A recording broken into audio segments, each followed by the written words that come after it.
Alright, people, it's Scsigs here, and I'm here to do, sort of an unboxing. Yeah, pretty much an unboxing of something that I think is actually really cool. Now,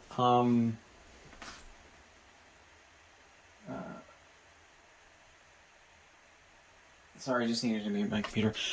Basically, if, if you don't know, they probably do by now, I went to Japan recently. I also went to Japan earlier this year, specifically Tokyo, and, there were several things that I was introduced to by a friend of mine who has been there before. One of which being the Tokyo Transit system and how you pay for it. Basically, you can sign up for what is known as an IC card, and it's one of two. You can either sign up for Suica or Passmo. Those are two different companies that basically allow you to charge a card with money at various stations, and the money allows you to get through the various gates at the different stations, and basically just ride the Tokyo Metro and other metros around Japan and everything. I specifically got signed up for a Suica card, which is a green and silver card with a penguin as their mascot, because Suica means penguin in Japanese. So yeah. And what does this have to do with this? Basically, Nintendo, at the beginning of this year, if not late last year, released these really cool things that are recreations of old Famicom / Nintendo or NES cartridges, but mainly just the original Famicom, because I think the cartridges were changed over here, and with later iterations of the NES in Japan. And what these are IC card cases, holders, whatever you want to call them, based on 5 different Nintendo games from the NES era. This being a mix of Mario 2, the Japanese one, for some reason. I don't know why not the first one. The Legend of Zelda, Metroid 1, and the 2 volumes of Famicom Detective Club, which does have a remake on the Switch. Basically, that was just like a game and its sequel. I'm not sure what the hell goes on in it, but I'm assuming it's a detective game because, well, just the title. But yeah, I don't think it was originally released outside of Japan until the remake. So yeah, or remakes.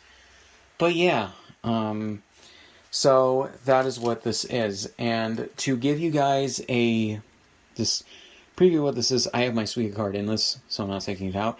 But this is what this is. It looks like a floppy disk, because that's, I'm pretty sure, what the cartridges were back in the 80s and 90s. Or at least the 80s, which would make sense. And you load the Suica card, or whatever IC card you have, on the top here, or through the top here. And you have this thing, which basically makes it a keychain. I would just carry it around in my hand with having the chain around one of my fingers. And yeah, and you can see as the Japanese logo for the first Legend of Zelda game. It's called the Hyrule Fantasy. And then I'm assuming that in Japanese it says The Legend of Zelda. So, yeah, this is very interesting. So yeah, and then you have everything in Japanese. Side A, 1986 Nintendo, made in Japan. And then the back, Side B, same stuff, just different, slightly different formatting. So, yeah, and that's actually really, really cool. So, in terms of this box, if you get these separately in Japan, which you can, there's 5 of them, they are basically blind packs. Unless, if you get the full box, then you get all 5 at once.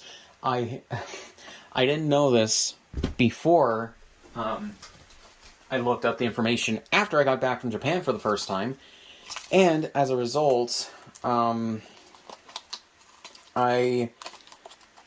got one of these, and it was in a blind pack, and it was the first volume of Famicom Detective Club. Yeah. So when I went back to Japan, I just got the full set, because, yeah, why not? So you have on the front here, I'm assuming what the name of this is in Japanese, the Nintendo logo, picture of the Japanese NES, aka the Famicom Computer Disk System. This is Disk System 5. Then on the side here, you have a preview of these, one being for The Legend of Zelda, the other being for Mario 2. You load up your IC card, which looks like the Suica cards and everything. And then on the other side, you have the other 3 that are in this. Like I said, Metroid and the 2 Famicom Detective Club things. And then you have these. So yeah, just a warning, if you plan on going to Japan and getting these, which these are only available in Japan, they are only available to ship in Japan, because you can order them on Nintendo Japan's website, but again, they only ship in Japan. This will run you about $50. Yeah, a little bit over $50. It's like 7,000 something yen. So, yeah, just to let you know. And Nintendo does not do tax-free shopping at the Nintendo store. They do at the Pokemon centers for no reason, or for some reason, but for no reason whatsoever, they don't do the Nintendo store doing that. But yeah, so I did open these up when I was still in Japan just to take a look at them. But yeah, so you have one of these, which I think this is the second thing of Famicom Detective Club.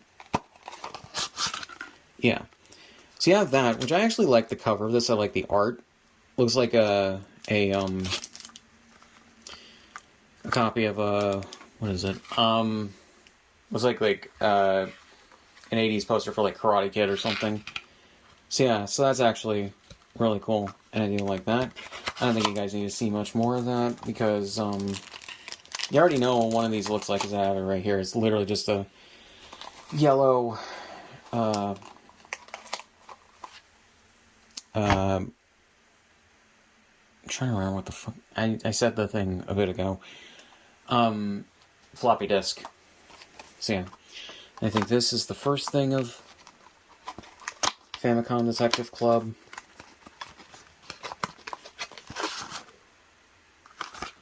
Yep.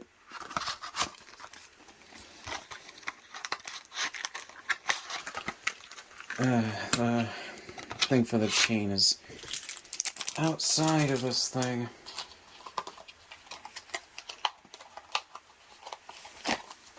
So yeah. Then this is the one that had Legend of Zelda in it.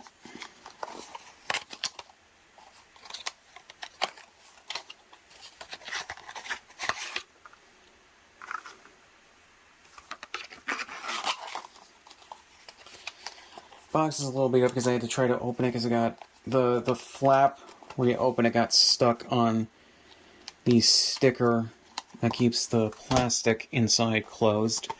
And this should be I think Metroid. Yep, Metroid. Kind of surprised on Metroid because Metroid, while there are some fans in Japan, it's way more popular overseas, like in the US. And this should be Mario 2. Again, just really surprised that they did this for Mario 2, specifically the Japanese one, instead of Mario 1. Because Mario 1 is pretty much the more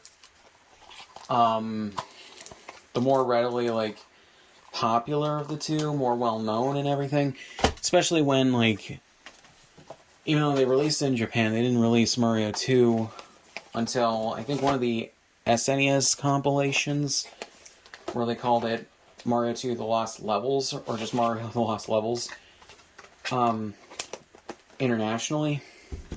Because for international audiences, Mario 2 was like deemed too hard for a lot of people, because it was made to be harder than the original game.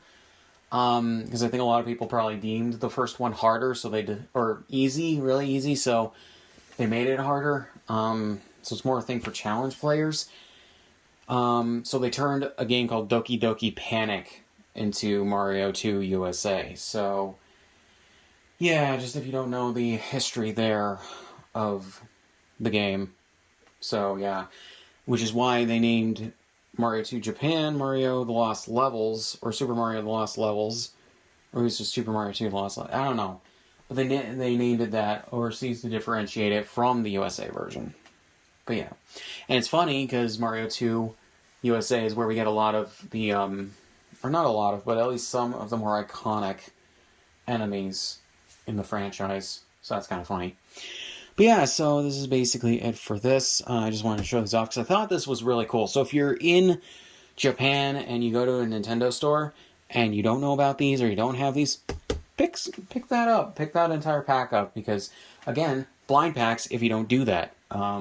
Hate blind packs. But yeah, so I really don't have much else to say. So links in the description on my shit. Subscribe if you want, and I'll see you guys in the next one.